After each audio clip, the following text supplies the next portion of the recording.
Yo, for today's video ay biglaan day dahil nagpunta tayo sa beach na pinagplanuhan lang kagabi. At sabi nga ng nakakarami, mas maganda nga daw ang biglaan dahil natutuloy at nakaka-excite. Kaya naman ngayong araw ay samahan nyo kami dito sa dagat na walang entrance. Payapa at sapat na para makarelax. At paano kami nakarating dyan? Tara, kaya naman 6:30 AM ay nakahanda na kami para umalis. Kaya nga umaga pa lang ay talaga namang taas na agad ng energy namin dahil kami ngayon ay magdadagat. Kaya tara, samahan nyo kami. From Imus, Cavite, dumaan kami dito sa Tuklong, Kawit. At sa kahabaan ng Centennial Road, nakarating na kami ng Tansa, Cavite. At kung sa papuntang Naik naman ay madadaanan nyo rin ito, straight lang, walang kakaliwa, walang kakanan. Kita nyo na itong Naik na to at kakaliwa na kayo dyan dahil sira yung kalsada. Umikot kami sa gas station at nakarating na kami ng Maragondon. At maraming salamat sa pag-welcome Maragondon. At dahil dito rin ang daan ng Ternate, Cavyang Tunnel at Pico de Loro. Tapos huminto muna kami dahil bumili kami ng pakwan. Dahil napansin ko nga ay red na red ang kanilang pakwan, ay bibili tayo ng 2 pakwan kay kuya. At para naman ipalegit check sa atin ni kuya kung gaano kapula ang kanilang pakwan. Legit nga at maraming salamat sa mapulang pakwan kuya, kaya naman tumungo na kami ulit sa pupuntahan namin hanggang sa nakarating na kami dito sa Puerto Azul. Sabi nila maganda din daw dyan at White Beach. Tapos ang plano nga namin talaga ay papunta kami ng Marine Base ngayong araw. Kaso nga lang ay pagpunta namin doon ay sarado mga gar. Kaya agad-agad at biglaan kaming nag-change plan. Hanggang sa nakarating kami rito sa Cavyang Tunnel. At ang naging second option nga namin dito ay sa baba lang daw nitong Cavyang Tunnel ay meron ng mga beach. Kaya naman binaba na namin yan at ito ang bumungad sa amin. Napakaganda at nakaka-excite. Tadaan! Welcome to the jungle! At mula nga dyan sa parking area, isasakay kayo ng bangka at ang entrance is 50 pesos per head. At kung nag-iisip na nga kayo na kung saan kami pupunta ngayong araw, mag-i-stay tayo ngayon for today's video dito sa Patungan Beach Island Resort, dito sa bayan ng Maragondon, Cavite. Kaya tara, marami pa kaming trip dito.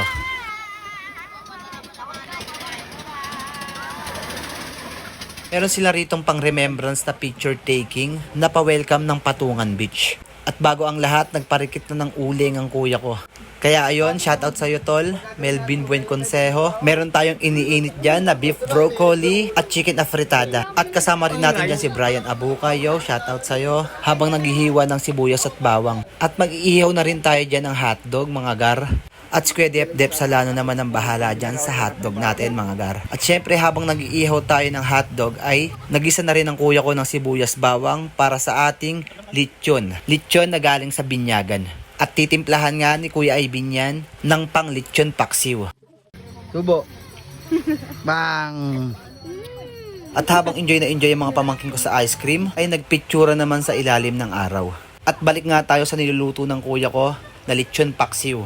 Ayan, lalagyan na ng Mang Tomas, baka naman. Pampasarap sa ating lechong paksiw. At habang niluluto nga yung pang lunch natin na siguradong napakasarap, videoan ko muna yung mga pamangking ko habang naglalaro dito sa Pangpang. Kaya kahit tirik ang araw, sige lang. Hindi mo masasabing nag-beach kapag hindi ka umitim. Ang importante na enjoy mo. Yung first time nga na nagdagat na pamangking ko ay nag-enjoy eh. Tapos balik ka sa Pangpang, tapos mag-chill ka lang, inom ka lang ng Sunmig Light, tapos maghiwa ka ng pakwan.